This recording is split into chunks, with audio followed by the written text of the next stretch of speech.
लक्ष्मी नारायण भगवान की जय। जीवित पुत्रिका माता की जय। दुर्गा मैया की जय। शिव भगवान की जय। विष्णु भगवान की जय। एक बार की बात है, नैमिषारण्य के निवासी ऋषि मुनियों ने संसार के कल्याण के लिए सूत जी से पूछते हैं, हे सूत जी, इस कराल कलिकाल में लोगों के बालक किस तरह से जीवित रहेंगे, सो आप हमको बताने का कष्ट करें। सूत जी से लोग पूछते हैं कि कैसे हम लोगों का कल्याण होगा। सूत जी कहते हैं, जब द्वापर का अंत हुआ था, कलयुग का आरंभ हुआ था, उसी समय अनेक महिलाएं शोकाकुल स्त्रियों ने आपस में सलाह की। शोकाकुल माने घर में कष्ट था। अपने में विचार करती हैं, क्या इस कलिकाल में माता के जीवित रहते हुए पुत्र मर जाएंगे, माँ जिंदा रहेगी, बेटा मर जाएगा, यह कलयुग अथाह कलयुग आ गया है, कैसे हम लोगों का कल्याण होगा। जब आपस में वे किसी भी निर्णय पर नहीं पहुंच सकी, हमको क्या करना चाहिए क्या नहीं करना चाहिए, सभी माताएं गौतम ऋषि के पास पहुंच गईं। पूछने लगीं कि जब उनके पास जा करके पहले लोग प्रणाम करती हैं, नमस्कार करती हैं, आदर करती हैं। इसका मतलब यह है, किसी भी हम गुरु पुरोहित के पास जाएं, साधु संतों के पास जाएं, माता पिता के पास जाएं, किसी बड़े लोगों के पास जाएं, सबसे पहले उनका हमें आदर करना चाहिए। आदर के भाव से ही कोई प्रश्न करना चाहिए। तदंतर स्त्रियों ने पूछा, हे प्रभु, इस कलयुग में लोगों के पुत्र जो हैं कैसे जीवित रहेंगे, वह जीवित रहने का साधन क्या है, माध्यम क्या है, आप मुझको बताने का कष्ट करें। इस तरह से उनकी बात सुन करके गौतम ऋषि जी कहते हैं, आपसे मैं वही बात कहूँगा जो आपने प्रश्न किया है, उस प्रश्न का उत्तर मैं वही दूंगा जो मैंने भी सुना था। जो मैंने सुना था, पीढ़ी दर पीढ़ी जो आया है, उसी कथा को हम आपसे बताऊंगा। जब महाभारत का युद्ध जो है चल रहा था, द्रोणाचार्य पुत्र जो है कर्णशोत्थामा के द्वारा अपने बेटों को मरा दे करके पांडव लोग बड़े दुखी हुए। भागवत में कथा आती है, भागवत के दूसरे स्कंद में कथा है। जब दो पांडव बड़े दुखी हुए, पुत्र के शोक से व्याकुल हुई द्रौपदी अपनी सखियों के साथ ब्राह्मण श्रेष्ठ धौम्य ऋषि के पास वह गई और उसने धौम्य से कहा, हे विप्रेंद्र, कौन सा उपाय करने से बच्चे दीर्घायु हो सकते हैं, आप कृपा करके मुझे नारायण भगवान की जय। और उसने धौम्य से कहा कि आप बताइए कि मेरे बच्चे दीर्घायु कैसे होंगे, कृपा करके आप हमसे बताइए। धौम्य ऋषि कहते हैं कि यह सतयुग में सत्य वचन बोलने वाला, सत्य का आचरण करने वाला समदर्शी। समदर्शी का अर्थ क्या होता है? समदर्शी का अर्थ यह होता है जिसे इतना ज्ञान हो जाए कि हमको सभी लोग एक बराबर हैं, न कोई छोटा है, न कोई बड़ा है, न कोई काला है, न कोई गोरा है, न कोई नाटा है, न कोई लंबा है, सभी लोग एक समान हैं, उसको समदर्शी कहते हैं। और कौन हो सकता है? जो बिल्कुल परमात्मा के करीब होगा, नौटंकी नाटक वाले नहीं, जो बिल्कुल परमात्मा के बिल्कुल करीब होगा, वही व्यक्ति समदर्शी हो सकता है, उसको समदर्शी कहते हैं। सत्य आचरण करने वाला, सत्य बोलने वाला एक राजा थे जिनका नाम था जीमूतवाहन। क्या नाम था? जीमूतवाहन, जो क्षत्रिय वंश के थे। एक बार वह अपनी पत्नी के साथ वह अपने ससुराल चले गए और वहीं ससुराल में जा कर के रह गए। एक दिन की बात है, आधी रात के समय में पुत्र के शोक से तमाम का नारियां स्त्रियां पुत्र के शोक से व्याकुल होकर के अपने बेटे के दर्शन से निराश हो चुकी थी, अर्थात उनके बेटे मर गए थे।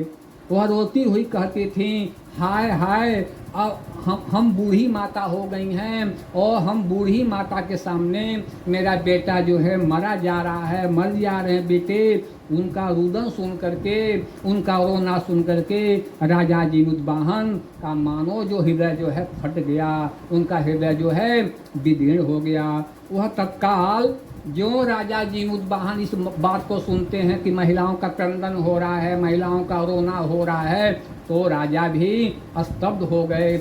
उन माताओं से जाकर पूछते हैं कि माता जी आपका बेटा कैसे मरा, आपके बेटे का मरने का कारण क्या है। बूढ़ी माता ने कहा क्या बतावें महाराज, गरुड़ जी आते हैं और गांव के लड़कों को जिंदा ही खा जाते हैं।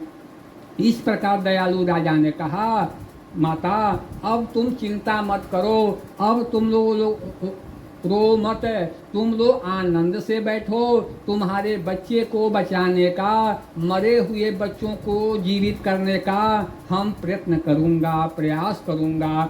ऐसा कहकर के उस राजा उस स्थान पर गए जहाँ गरुड़ जी प्रतिदिन बच्चों का मांस खाया करते थे। और अंत में राजा गए उस गरुड़ के पास। गरुड़ ज्यों देखता है त्यों उनका मांस खाने के लिए, राजा का मांस खाने के लिए वह गरुड़ जो झटपट से जा करके झपट जाता है, टूट पड़ता है।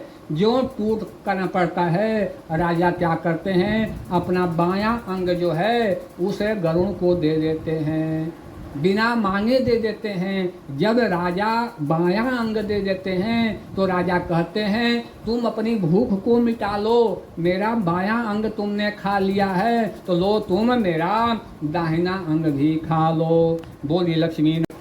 दाया अंग भी उसने जीमुतवाहन ने उस गरुड़ को दे दिए और गरुड़ जी स्तब्ध हो गए कि ऐसा कौन दयालु है, ऐसा कौन कृपालु है जो अपना एक अंग खाने के लिए तो दे ही दिया, दूसरा अंग भी, दाहिना अंग भी वह समर्पित कर दिया। इसका मतलब है यह कोई सामान्य मानव नहीं है, यह ईश्वरी भक्त है, परमात्मा का दिया होगा यह संतान है। हो सकता है कोई देवता हो सकता है कोई भगवान हो। चलो चलते हैं, पहले इनसे हम पूछते हैं कि आपका परिचय क्या है, आपका नाम क्या है, आप कहाँ रहते हैं।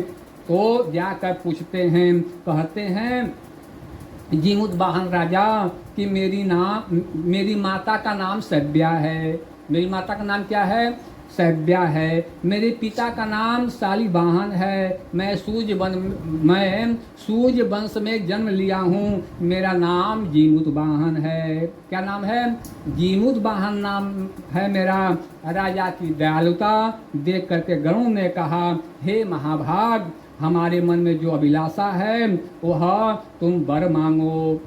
राजा ने कहा, गरुड़ ने कहा कि आप वर मांगो, क्योंकि आप इतने दयालु हैं, इतने कृपालु हैं कि आप हमसे वर मांगो। आप चाहते क्या हैं? राजा ने कहा हे पक्षीराज, आप मुझे वर देना चाहते हैं तो आप एक ही वर दे दीजिए कि आपने अभी तक जितने भी बच्चों को खाया है, जितने भी प्राणियों को खाया है, वह सभी प्राणी जीवित हो जाएं।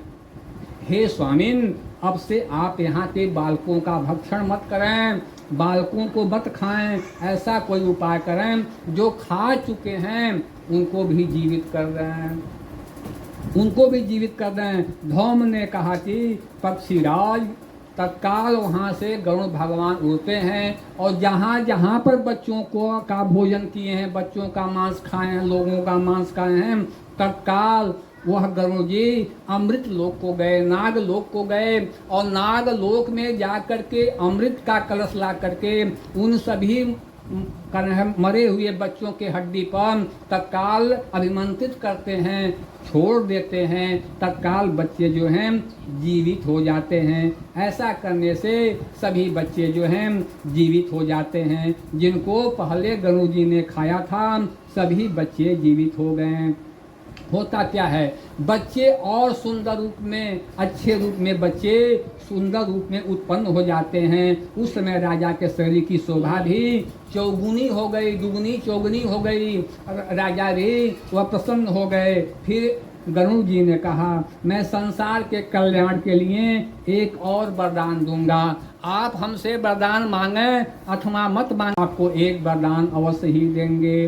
क्या देंगे? आज अष्टमी तिथि है, आश्विन का कुवार का अष्टमी तिथि है, जो सप्तमी रहित है। आज ही तुमने यहाँ की कर्ण प्रजा को जीवन दान दिया है, दया का दान दिया है। हे वत्स, वत्स मीन्स पुत्र, हे पुत्र, अब से यह दिन जो है ब्रह्म भाव हो गया है, परमात्मा का दिन हो गया है, जो मूर्ति भेद से विविध नामों से ज्ञात होता है। इसको लोग त्रैलोक से पूजित भगवती दुर्गा के नाम से भी जानते हैं। यह अमृत प्रदान करने में यह जीविका व्रत, जीवित पुत्र का व्रत कहलाती है। बोलिए दुर्गा मैया की जय। जो इस तिथि को आश्विन कृष्ण पक्ष अष्टमी तिथि को, दिन कोई हो, तारीख कोई हो, इस तिथि को जो माता जीवित पुत्रिका का पूजा करता है, कुश ला करके घर में उनका आकृति बना करके अथवा वेदी पूजन करता है, उसके पति का सौभाग्य जो है बढ़ता है। बेटा तो बढ़ेगा ही बढ़ेगा, सबसे बड़ा लाभ पति को ही मिलता है, क्योंकि पति ही पत्नी के उदर में जाता है, पति ही पत्नी के उदर में जाता है, बेटा ही पति होता है, भागवत में है। तो सबसे पहला लाभ तो पति का होता है और दूसरा लाभ बेटे का होता है, वंश की वृद्धि होती है। हे महाभाग, इस विषय में विचार करने की आवश्यकता नहीं है, संदेह करने की आवश्यकता नहीं है। हे राजन, उस दिन उदया तिथि सप्तमी न हो अथवा पूजा काल में सप्तमी न हो, यानी हमें अष्टमी को ही व्रत करनी चाहिए। तारीख कोई हो, दिन कोई हो, लेकिन अष्टमी तिथि हो, और नवमी में ही पारण करना चाहिए। यदि ऐसा नहीं है तो पूजा कथा करने का, व्रत करने का, उद्यापन करने का फल जो है नष्ट हो जाता है। जीमुत वाहन को इस तरह का वरदान दे करके गरुड़ भगवान बैकुंठ को चले गए और राजा भी अपनी पत्नी के साथ अपने नगर को चले आए। धौम्य द्रौपदी से कहते हैं, हे देवी, मैंने यह अतिशय दुर्लभ व्रत को मैंने तुमको प्रदान किया। इस व्रत को करने से बच्चे दीर्घायु होते हैं। हे देवी, तुम भी पूर्वोक्त विधि से इस व्रत का पूजन करना चाहिए, दुर्गा जी का पूजन करना चाहिए। अब मन में अभिलक्षित जो मन की इच्छा है दुर्गा माता से कहना चाहिए, जीवित पुत्रिका माता से कहना चाहिए।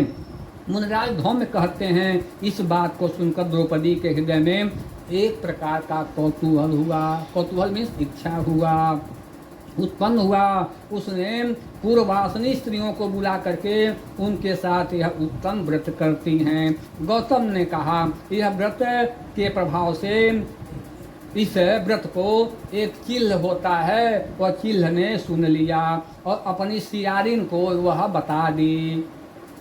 इसके बाद जो चिल्ह थी वह पीपल की शाखा में बैठ करके, चिल्ह ने उस वृक्ष के खोते में बैठ करके उसने व्रत किया और सियारिन ने भी कहीं बैठ करके व्रत किया।